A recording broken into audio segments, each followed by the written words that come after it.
Wa'lam anna adama dzikri nasabin au fakhidin fi kitabin, ketahuilah bahwa tidak disebutkannya nasab atau keturunan dalam sebuah kitab la yaqdi bi'adami wujudihi, tidak menentukan akan ketiadaannya, walau bijazmi sahibil kitab, meskipun penulis kitabnya itu memastikannya.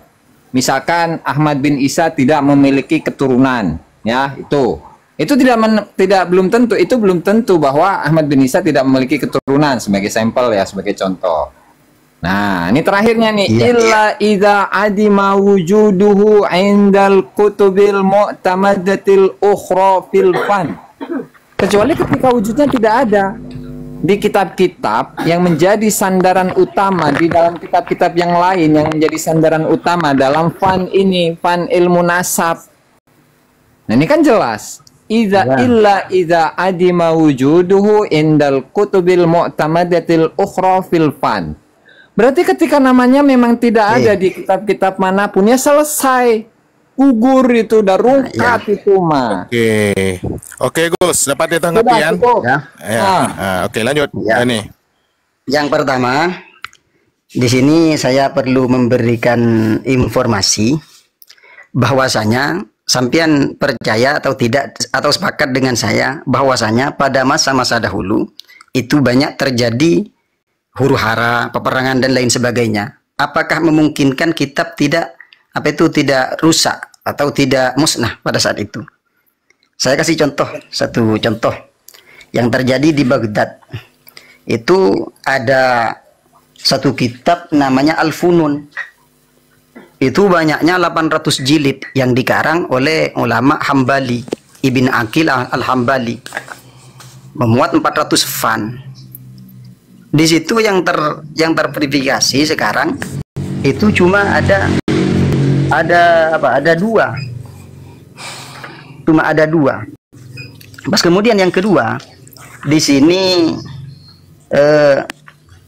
wa huwa kama yaqulu Ibnu Nadim Kitab Ibnu Habib al-Asas fin Nasab walau wujid la aghnana fi kathirin wala afadana fi kathirin.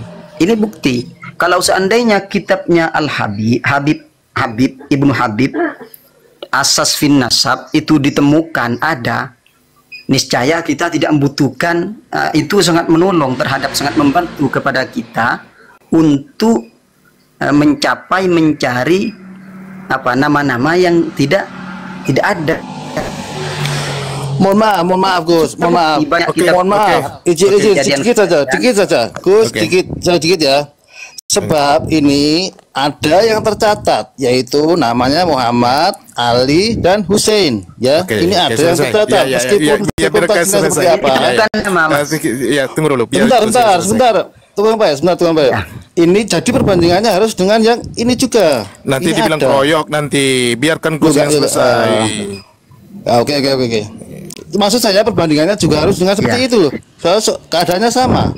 Tapi yang tiga ini terverifikasi. Kok ini enggak gimana? Nah, itu dah. Oke. Ini saya sebutkan ya. Ini saya bukan tidak terverifikasi. Lanjut. Maksudnya tadi masalah peperangan mungkin tidak tertulis, kan itu saya tanggapi itu. Kan daripada bukan tidak tertulis. Macam mana itu? Coba diulang daripada peperangan. Banyak ustaz yang musnah kan gitu kan? Itu saya tanggapi. Masalah di tahun itu banyak musnah, mungkin di nasabnya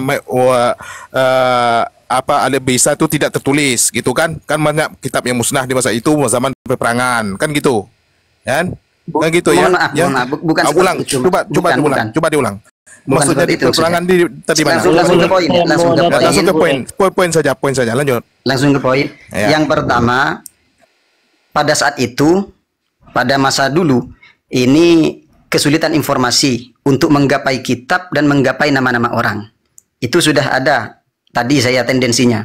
Kemudian yang kedua, di sini banyak kitab-kitab yang musnah seiring dengan kejadian apa-apa dan seterusnya pada masa itu.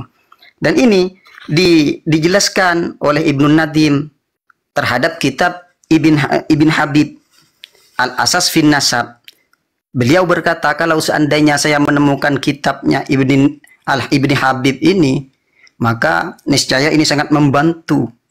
Saya tidak butuh pada kitab yang lain, seakan-akan seperti itu. Karena saking lengkapnya seperti itu. Padahal ini enggak ada. Enggak ada.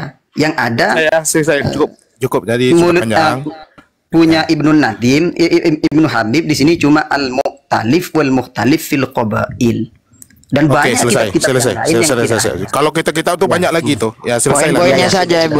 Punya sampean itu putus-putus soalnya. Poin-poinnya saja, jangan terlalu panjang. Bisa ditanggapi, Gus? Bisa ditanggapi, Gus? Dapat ditanggapi, Gus? Aman. Oke, lanjut, Gus. Kalau beralasan seperti itu, berarti argumen kita adalah kembali kepada argumen ketiadaan. Karena beda kasusnya antara kejadian yang ada di Irak dan kejadian yang ada di Yaman. Kalau di Irak itu mah benar, Holako yang membumi hanguskan kota Baghdad, yang di situ ada Maktabah Al-Hikmah, itu ada perpustakaan yang terbesar di dunia, di bumi hanguskan oleh Holako.